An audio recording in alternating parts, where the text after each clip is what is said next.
Il y a quelque temps, nous avons entendu, dans la vie quotidienne, les maths ne servent strictement à rien. Nous qui nous intéressons à cette discipline avons été très surpris. Nous avons alors décidé de nous poser la question pour savoir si oui ou non les mathématiques étaient indispensables à notre vie quotidienne, sans vouloir polémiquer. Prenons un premier exemple qui nous est familier, le téléphone portable. Allons voir quelqu'un. Maëlle, je te laisse la parole. Comme nous l'avons lu dans un article de la Société mathématique de France, ils utilisent la norme internationale GSM qui repose sur un ensemble de techniques reposant fortement sur les mathématiques et algorithmiques. Ensuite, notre téléphone ne transmet que des informations numériques, des paquets de 0 et de 1, le code binaire. Pour éviter des erreurs de transmission, des codes correcteurs sont utilisés et pour éviter le piratage, des techniques mathématiques sont utilisées. Maëlle, je crois qu'il y a une histoire de fréquence. En effet, il faut allouer des fréquences pour pouvoir téléphoner en évitant les interférences qui pourraient se produire en allouant par exemple 2 fois la même fréquence à 2 utilisateurs proches. Ceci est impossible pour les humains, mais les algorithmes utilisés reposent sur une théorie mathématique, la théorie des graphes. Et je n'évoque pas ici toutes les notions nécessaires à la construction des machines qui fabriquent nos chers téléphones adorés. Allons voir Ainoa. Ainoa, je crois que tu voulais rajouter quelque chose. En effet, nos téléphones portables nous servent aussi beaucoup à écouter de la musique, stockée sous forme de fichiers MP3 pour en réduire la taille. Là, une technique de compression a été appliquée. Là, encore des mathématiques, puisque la méthode repose sur ce qu'on appelle la transformée de Fourier rapide. Rappelons que Joseph Fourier était un mathématicien de la première moitié du 19e siècle, et que ses découvertes sont très importantes dans le développement du traitement des signaux, de l'imagerie numérique et de la compression des données.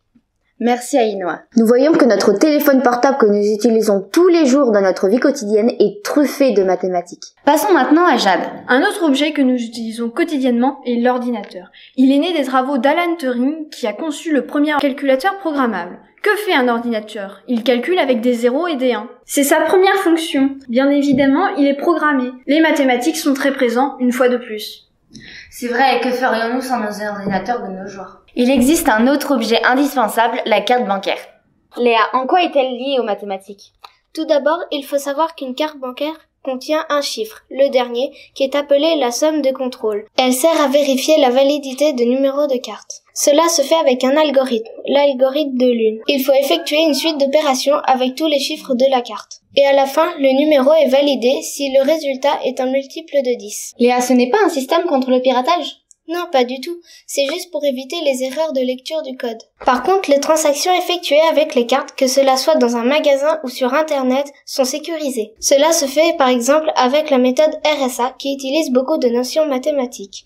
Nous l'avons étudié avec notre professeur de mathématiques. De nouveau, je vois que nous utilisons quotidiennement les mathématiques. Inès, je crois que tu vas ajouter quelque chose sur les cryptographies.